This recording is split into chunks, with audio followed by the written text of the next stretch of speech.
tertuntut.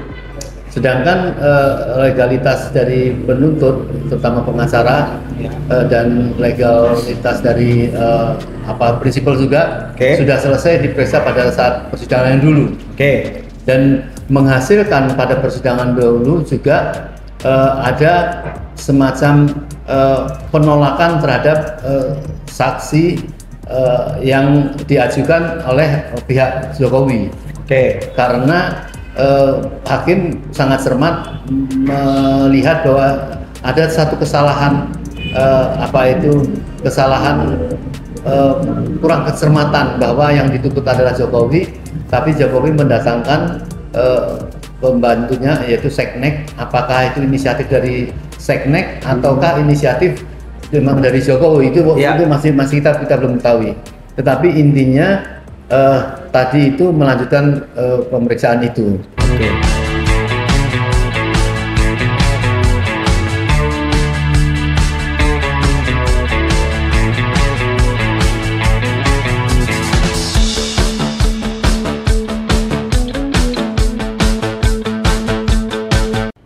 Assalamualaikum warahmatullahi wabarakatuh. Waalaikumsalam warahmatullahi wabarakatuh. Teman-teman semua dari Mimbarto, dari Politik Islam Official, Anti Oligarki Channel, Salwa Media, dan M Rahman Official.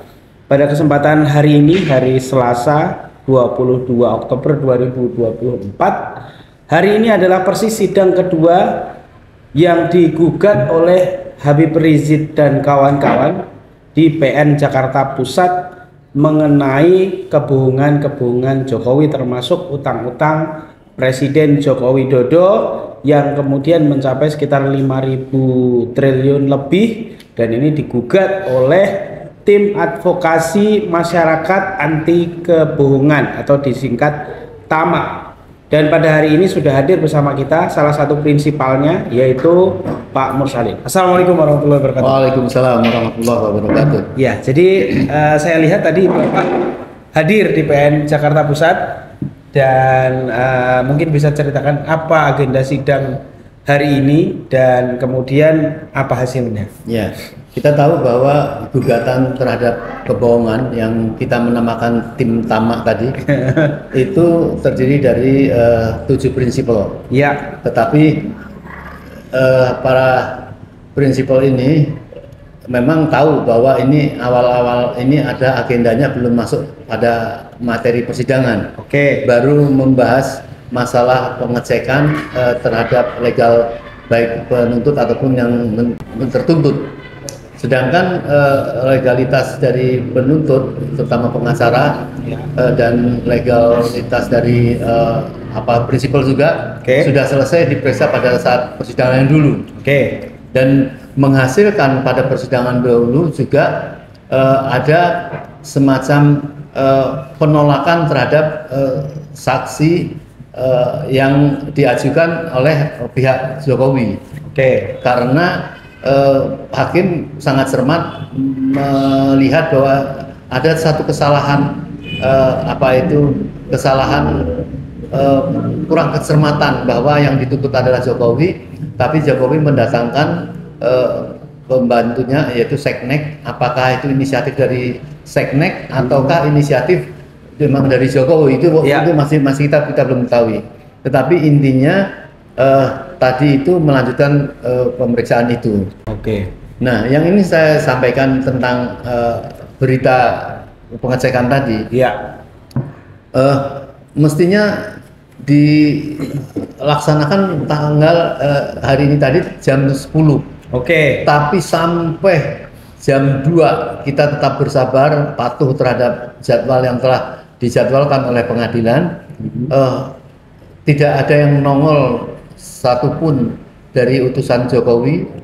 Dan sampai akhirnya memang jam 2 itu dari pengadilan negeri para hakim keluar mengatakan bahwa mereka tidak hadir. Nah, sebelum lebih lanjut kita mengomentari ketidakhadirannya yang nampaknya kayak menyepelekan begitu ya, nampak juga tidak menyuruh bahwa misalnya sekarang sudah pindah ke Solo, ataukah bahwa sekarang karena barusan selesai itu dilengser, itu tidak ada keterangan itu. Oke. Nah, tetapi memang kemudian mengatakan si hakim dengan nampak kayak tidak lancar berbicaranya, karena bingung gitu. Nampaknya memang tidak ada pemberitahuan apapun dari pihak Jokowi. Tapi juga memberikan satu kemungkinan karena Jokowi sekarang sudah tidak di Jakarta. Lantas sama pengacara kita menyampaikan bahwa kita dulu bahkan melayangkan surat gugatan itu tiga alamat di Jakarta ini, baik di Bogor, di Solo, ataupun di Jakarta. Dinas di Jakarta. Nah, kita tidak mengerti apakah maksud hakim itu supaya kita harus mengubah alamat, ataukah mengatakan karena sudah bukan warga Jakarta, kemudian mengajukan gugatan lagi ke sana, semacam kayak mau cuci tangan atau apa, kita tidak tahu. Oke. Maka tidak ingin cepat menanggapi. Para pengacara tadi meminta waktu untuk berembuk. Oke.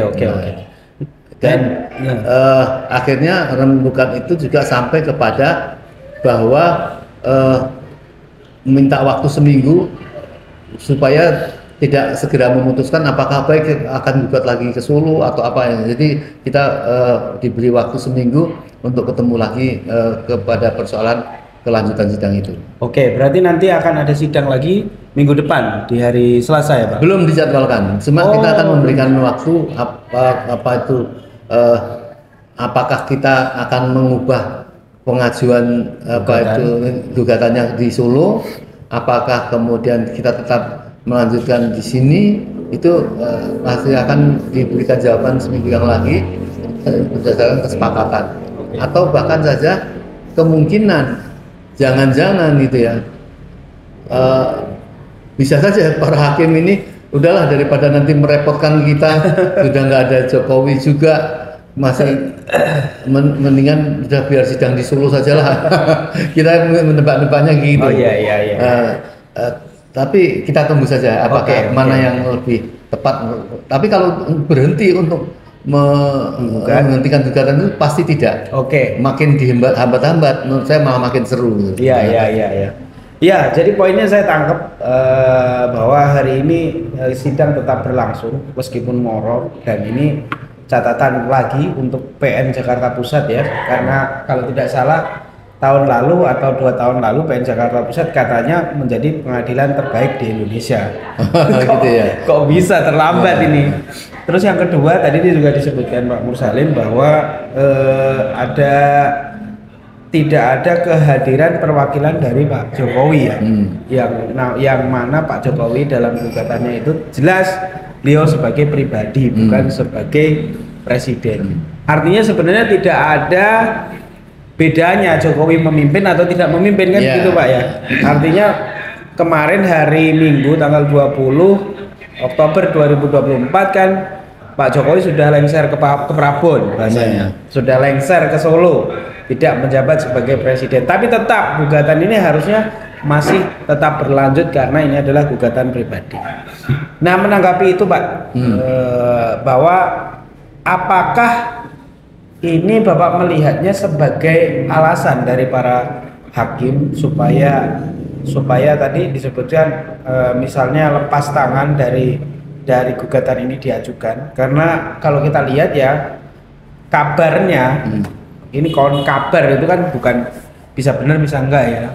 Gugatan-gugatan yang lalu di PN Jakarta Pusat misalnya soal gugatan ijazah palsu, soal gugatan kebohongan, 26 kebohongan yang digugat oleh Egy Sujana, konon kabarnya ini para hakimnya dimutasi. Nah, apakah ini ada ke arah sana sehingga tadi jawaban Pak Mursalim juga hakimnya nampaknya agak kurang yakin. Bapak melihatnya sih? Saya baru ingat ada berita mutasi hakim yang kebetulan menangani persoalan-persoalan itu. Saya melihat ini maaf ini. Betul-betul memang ini presiden yang menimbulkan amburadul gitu ya. Tidak ada penghormatan secara hukum gitu ya. Katakanlah dia misalnya kemudian pindah, dia tahu ada jadwal sidang seperti ini, kan dia tentu punya pembantu juga gitu ya. Ya. Bahwa hari ini ada sidang, kalaupun orang memang dasarnya mempunyai penghormatan terhadap hukum, Iya, betul. dia kan akan memberikan secari kertas kepada pengadilan Kuasa lah ya. kuasa ini, kami sudah tidak tinggal di Jakarta, apabila tetap melanjutkan gugatan kepada saya pribadi, maka alamat saya di apa misalnya itu kan ada penghormatan hukum. Kita bayangkan dulu kemarin itu ya, negara ini dipimpin oleh orang yang tidak peduli terhadap hukum, tidak peduli pada hak-hak rakyat ataupun mekanisme pengadilan itu. Terbukti ini sekarang ini, artinya bagaimana lembaga-lembaga yang dia pimpin dulu, kalau misalnya digugat oleh lembaga, bisa saja dia mengatakan Jarno wae lah. Itu kan kita bisa membayangkan ya. Iya. Jadi oleh karena itu menurut saya masyarakat turut mengawasi. Karena apa yang sedang digugat oleh para prinsipal ini kan bukan kepentingan prinsipal, bukan kepentingan perorangan. Ini kepentingan rakyat Indonesia yang harus meminta pertanggungjawaban pada negara yang sudah bikin amburadul seperti ini. Saya kira harus makin lebih kenceng, ya. Karena ini bukan ini boleh seperti kayak dosa apa ya? Apa itu kewajiban yang sifatnya Fardu kifayah. Fardu kifayah. Ya, kalau ada satu jenazah ya tidak ada satu pun beranjak ngurus ini kan bisa dosa semua.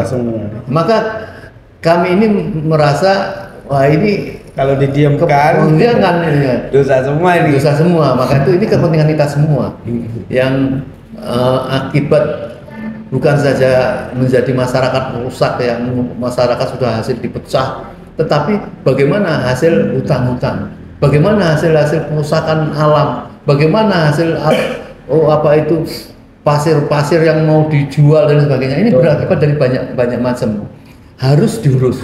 Ya, orang ini memang harus mempertanggungjawabkan bahwa nanti kemudian terjadi rekonsiliasi atau macam itu urusan lain lah. Tetapi bahwa perbuatan dia harus ditunjukkan di depan masyarakat, di depan hukum.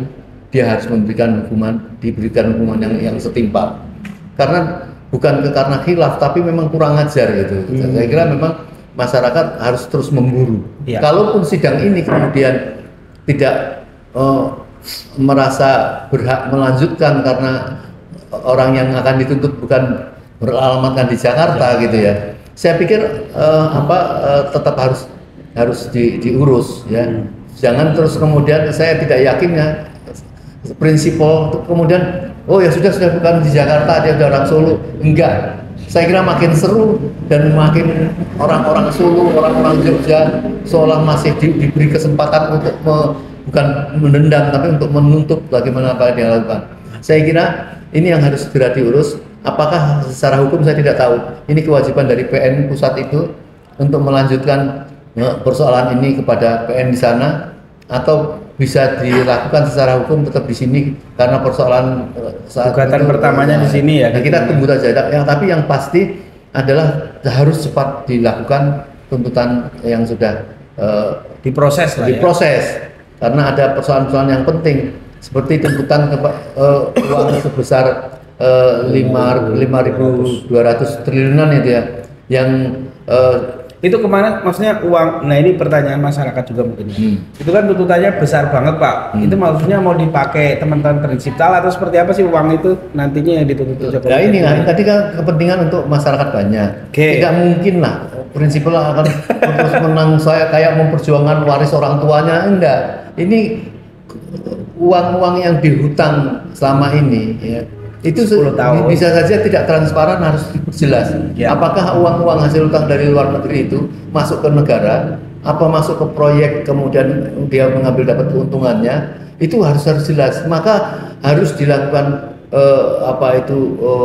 pengusutan, dan apabila berhasil dikembalikan uang itu, maka prinsipal yang tadi menuntut ini akan mengembalikan kepada negara bahwa itu uang rakyat. Itu harus sangat dilakukan, penting sekali. Karena kita juga sudah menyiapkan atau banyak para ahli yang ingin menjadi saksi ahli Oke. di dalam pembuktian ini. Jadi bukan sekedar omong-omong. Ya, kan dulu kan seperti mereka mengatakan bahwa pemerintah sudah mengeluarkan subsidi untuk BBM 500 triliun berapa gitu. Iya. Tapi ternyata cuman 100 triliun. Iya, ini betul. kan teman-teman biasa dilakukan. Iya, gitu. betul. Nah, ini di Tenggarai pasti juga seperti itu. Maka ini harus diusut. Oke, berikutnya kan tadi Bapak sampaikan bahwa ini alamatnya Pak Jokowi sudah di Solo. Kalau seandainya nanti dari pihak hakim menyatakan bahwa gugatan tidak bisa dilakukan di Jakarta, tapi harus sesuai dengan domisili Pak Jokowi di Solo, apakah tetap akan menggugat di Solo ini Pak Musalim dan teman-teman yang lain? Ya pastilah, karena wilayah kesalahan dan kebohongan dia itu wilayah Indonesia gitu. Oke. Ya, jadi dia mau bersembunyi di pojok di Irian atau di di bagian manapun Indonesia ya pasti akan dikejar. Karena kita akan menguji kepada pemerintahan sekarang ini bahwa pengadilan negeri di wilayah manapun akan bisa menindak dan tidak bisa melindungi, walaupun katakanlah dia orang Solo, apa kemudian pengadilan negeri Solo kemudian bisa patuh kepada dia bukan seorang presiden ya. Itu tidak mungkin, jangan terulang lagi lah ya. Nggak usah takut para pejabat-pejabat di sana, kalian tidak akan diangkat menjadi pejabat-pejabat dari Solo yang seperti yang sudah dibawa ke Jakarta menjadi Kapolri. Jangan berharap seperti itu ya. Sekarang orang yang bikin acak-adul itu sekarang sudah berakhir dan harus diberikan pelajaran yang menjadikan sesuatu yang sangat berharga bagi rakyat Indonesia. Nah ini terakhir mungkin Pak, Bapak dan teman-teman yang lain ya 7 orang prinsipal itu menggugat secara spesifik 5.246 triliun kalau tidak salah. Nah ini kan soal soal kebohongan Jokowi dan pelanggaran Jokowi ya. Sementara kita lihat sebenarnya bukan hanya itu kan kalau kita runtut ya. Misalnya soal SMK, ada soal ekspor pasir, ada soal 10.000 tenaga kerja dan yang lain-lain. Ijazah palsu masih ada juga kan. Nah harapannya Bapak gimana soal pelanggaran? Bagus sekali. Jadi saya kira begini. Ini kan kita waktu kemarin itu menghitung kecepatan waktu ya. Jangan sampai ini ada waktu bolong untuk mengejar katakanlah penjahat satu ini ya. Kemarin itu dengan buru-buru, pokoknya tentang pasti itu kebohongan lah. Kebohongan itu sudah menjadi pengetahuan masyarakat semua, bahkan UI dengan sendirinya khusus memberikan julukan dia adalah King of Lip Service. Orang memang isinya ya cuman bohong, nipu. Jadi sudah dilakukan itu dan sangat sempurna. Tetapi masih banyak yang belum dan tidak boleh lolos. Yaitu pertama misalnya masalah UFAFA, masalah PSN, betul. Masalah ijazah palsu tadi dikatakan, atau Omnibus Law. Ini masalah-masalah besar. Omnibus Law penyebutannya satu, tetapi isinya berkaitan erat dengan. Nah, jadi kita bukan sedang bersama-sama membacain orang untuk menghardik, tidak. Bahwa Indonesia sangat menghargai satu kejujuran, menghargai suatu kebenaran. Jadi sesuatu yang salah sedikit pun itu harus ditunjukkan. Bahwa kemudian dia hanya ada dimaafkan beberapa saat untuk kesalahan-kesalahan itu urusan lain. Tetapi bahwa harus ada satu catatannya tentang kesalahan yang tidak boleh dilakukan, terutama untuk presiden yang akan datang sekarang ini. Yang sudah yang orang ribut ini ya. Presiden baru tapi rasa Jokowi. Ya Allah. Hampir rakyat itu melihat kembali menteri-menteri yang menjadi kemarahan, tapi ternyata dipasang lagi ini satu topik tersendiri. Nanti topik itu. Oke. Yang pasti kan ini terus berlanjut ya Pak ya.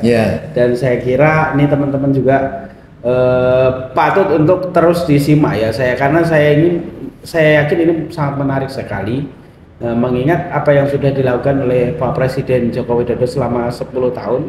Saya yakin orang awam pun bisa paham bahwa kebohongan-kebohongan yang dilakukan itu sangat telanjang dan itu semua sudah ada bukti digitalnya. Ini nggak kayak dulu Pak, dulu nggak ada koran, nggak ada apa, orang bohong bisa seenaknya. Sekarang tinggal diputar saja apa kata-kata Pak Jokowi. Seperti ekonomi katanya Oktober November meroket, ternyata meroketnya tapi ke bawah. Itu kan salah satu kebohongan juga.